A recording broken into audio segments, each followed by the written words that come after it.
இன்னைக்கு நம்ம 2 kg பிரியாணி வீட்லயே செய்ய போறோம். அதுவும் ஜபார் பாய் சொல்லி கொடுத்த அந்த மெத்தட்ல செய்ய போறோம். அவர் சொல்லி கொடுத்த அந்த மெத்தட்ல பிரியாணி செய்யும் போது ரொம்ப ஈஸியா டேஸ்டாவும் வந்தது. 2 kg பிரியாணி நாங்க செஞ்சோம். அதுக்கான மெஷர்மெண்ட் எல்லாமே டிஸ்கிரிப்ஷன்ல கொடுத்துக்கிறோம். நீங்க அதை செக் பண்ணிட்டு நீங்க வீட்ல செஞ்சு பாருங்க. ஜபார் பாய் சொல்லி கொடுத்த மாதிரி எல்லாமே ஃபர்ஸ்ட் அளந்து வச்சுக்கோங்க. நம்ம பாய் வீட்டு பிரியாணியும் சரி, வெளியில நம்ம ஹோட்டல்ல வாங்கி சாப்பிடுவோம் இல்லையா, அந்த டேஸ்டும் சரி, அவர் சொன்ன மெத்தட்ல நீங்க செஞ்சீங்கன்னா கண்டிப்பா அந்த டேஸ்ட் வரும். பிரியாணி செய்யறதுக்கு ரொம்ப டைமும் எடுக்காது. ஆனியன் வதக்கிறதுக்கு மட்டும்தான் கொஞ்சம் டைம் எடுத்துக்கும். நீங்க பாக்குறதெல்லாம் பிரியாணி செய்யறதுக்கு முன்னாடியே எல்லாம் ரெடி பண்ணி வச்சிருக்கேன். பிரியாணி டேஸ்டா வர்றதுக்கு காரணமே மெஷர்மெண்ட் தான். அவங்க சொல்லி கொடுக்குற அந்த மெஷர்மெண்ட்டோட செஞ்சா பிரியாணி ரொம்ப டேஸ்டா வந்தது. நான் 2 கிலோ பாஸ்மதி ரைஸ் வாங்கியிருக்கேன். நான் என்ன பிராண்ட் யூஸ் பண்றேன்னா இந்தியா கேட்டோட யூனிட்டி. எங்களுக்கு இந்த பிராண்ட் ரொம்ப பிடிக்கும். அதனால நான் எப்பயுமே பிரியாணி இந்த ரைஸ்ல தான் பண்ணுவேன்.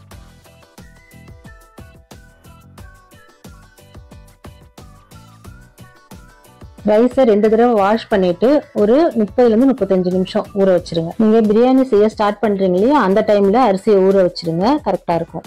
நாங்க இந்த 2 kg பிரியாணி என் தங்கச்சி நினைவு நாளுக்காக செஞ்சது. இது ஒரு 12 ல இருந்து 13 பேர் வரைக்கும் சாப்பிடலாம்.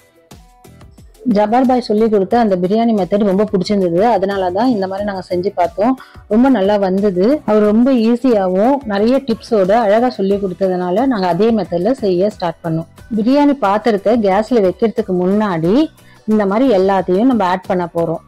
இதுக்கப்புறமா நம்ம கேஸ்ல வச்சீங்கன்னா ஈஸியா எல்லாமே வதங்கி. 2 கிலோ செய்யறதுனால 10 லிட்டர் தண்ணி பிடிக்கிற மாதிரி பிரியாணி பாத்திரம் எடுத்துக்கோங்க. பாத்திரத்துல ஆயில், ஸ்பைசஸ், ஆனியன் எல்லாத்தையும் ஒன்னா போட்டு அதுக்கப்புறம் கேஸ்ல வைக்க போறோம். ஆனியன் நல்லா கோல்டன் பிரவுன் வர வரைக்கும் வெயிட் பண்ணணும். ஆனியன் வதங்கி நல்லா கோல்டன் பிரவுன் வரதுக்கு ஒரு 15 நிமிஷமாவது ஆகும்.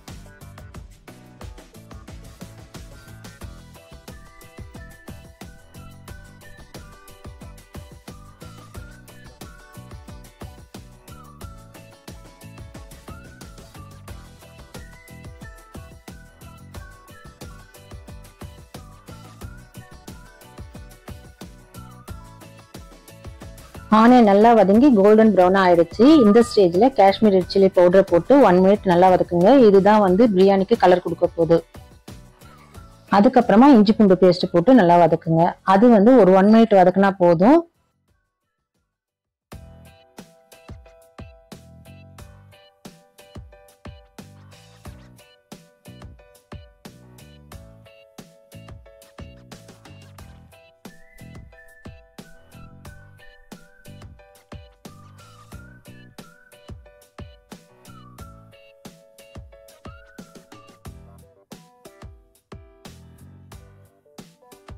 இந்த ஸ்டேஜ்ல நம்ம ரெடி பண்ணி வச்சுக்க தக்காளி, புதினா, கொத்தமல்லி, பச்சை மிளகாய், தயிர், உப்பு இது எல்லாத்தையும் ஒன்னாவே இதுக்குள்ள போட்டு நல்லா மிக்ஸ் பண்ண போறோம்.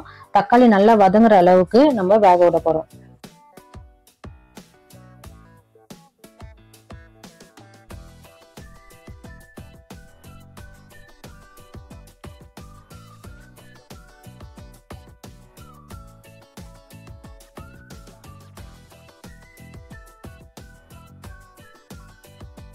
தக்காளி நல்லா குழஞ்சி வந்துருச்சு. இந்த ஸ்டேஜ்ல தண்ணி ஊத்தி ஒரு 10 நிமிஷம் இதை மீடியம் ஃப்ளேம்ல கொதிக்க வைக்க போறோம். நான் தண்ணி எந்த அளவுக்கு ஊத்தி இருக்கிறேன்னா, இந்த 2 கிலோ ரைஸுக்கு 1 லிட்டர் பாட்டில 2 டைம்ஸ் ஊத்திருக்கேன். அப்புறம் அதே 1 லிட்டர் பாட்டில 3/4 பாட்டில் ஊத்திருக்கேன். மசாலா நல்லா கொச்சிடுச்சு. இந்த ஸ்டேஜ்ல வாஷ் பண்ணி வச்சிருக்கிற சிக்கனை ஆட் பண்ண போறோம். சிக்கனை ஆட் பண்ணும் போது மசாலாவோட டெம்பரேச்சர்லாம் ரொம்ப குறைஞ்சிடும். அதனால ஹை ஃப்ளேம்ல வைக்கணும். நம்ம மசாலா கொதிக்க வைக்கும் போது லோ ஃப்ளேம்ல தான் கொதிக்க வச்சிருந்தோம். இப்போ சிக்கனை போட்ட உடனே ஹை ஃப்ளேம்ல ஒரு 2 நிமிஷம் வச்சிருங்க. நானும் நினைச்சேன் 2 நிமிஷம் தான் வேக வைக்கிறோம் சிக்கன், கடைசியா எப்படி வரும்னு. ஜபார் பாய் சொல்லி கொடுத்த அந்த மெத்தட்ல நம்ம செய்யும் போது கடைசியா சிக்கன் பஞ்சு போல வெந்து வந்திருந்தது. சிக்கனை போட்டு 2 நிமிஷம் தான் ஆச்சு. அதுக்கப்புறம் நம்ம ரைஸை போட போறோம். ரைஸ் போட்டுட்டு கொஞ்சமா லைட்டா மிக்ஸ் பண்ணி விட்டுடுங்க. மிக்ஸ் பண்ணிட்டு ஃப்ளேமை ஒரு 2 நிமிஷம் ஹைல வச்சுக்கோங்க. ரைஸும் தண்ணியும் ஒரே லெவலுக்கு வந்த உடனே ஃப்ளேமை லோ பண்ணிட்டு நம்ம தம் போட போறோம். இந்த ஸ்டேஜ்ல தட்டு போட்டு மூடாதீங்க. அரிசியும் தண்ணியும் லெவலா வந்த உடனே அதுக்கப்புறம் தான் நம்ம தம்மு போட போறோம். தம்மு போடுறதுக்கு அடிகனமான ஒரு தவா எடுத்துக்கோங்க. அது மேலதான் தம்மு போட போறோம். தவா மேல பிரியாணி பாத்திரத்தை தூக்கி வச்ச உடனே சிம்ல ஸ்டவ் வச்சிருங்க. 20 நிமிஷம் அப்படியே விட்டுடுங்க. அதுக்கப்புறம் நீங்க ஓபன் பண்ணி பாத்தீங்கன்னு வச்சுக்கோங்க, வேற லெவல்ல இருக்கும். டேஸ்டும் சரி, நம்ம வாசனையும் சரி, அப்படியே நம்ம ஹோட்டல்ல வாங்கி சாப்பிடுற ஃபீல் வரும். கண்டிப்பா நாங்க ஜபார் பாய்க்கு தேங்க்ஸ் சொல்லியே ஆகணும். அவரோட வீடியோ பார்த்துட்டும் நீங்க செய்யலாம், எங்க வீடியோ மெத்தட்லயும் நீங்க பார்த்து செஞ்சாலும் அதே டேஸ்டும் அதே ஃபிளேவர் தான் உங்களுக்கு கிடைக்கும். நீங்க 1 kg 1/2 kg செய்யணும்னா அளவு எல்லாமே அப்படியே பாதியா ஆக்கிக்கோங்க. இந்த பிரியாணி சாப்பிட்டு பார்த்துட்டு எல்லாருமே நல்லா இருந்ததுன்னு சொன்னாங்க. பாராட்டாதவங்க இல்லவே இல்லை. அந்த அளவுக்கு இந்த பிரியாணி டேஸ்டா வந்தது. நீங்களும் ஒரு தடவை வீட்டுல ட்ரை பண்ணி பாருங்க. இந்த வீடியோ பிடிச்சிருந்தா லைக் பண்ணுங்க, ஷேர் பண்ணுங்க, கமெண்ட் பண்ணுங்க. மீன் மாம் ஸ்டார்ஸ்க்கு சப்ஸ்கிரைப் பண்ணுங்க. சுவையா சமைங்க, அளவா சாப்பிடுங்க. தேங்க்யூ.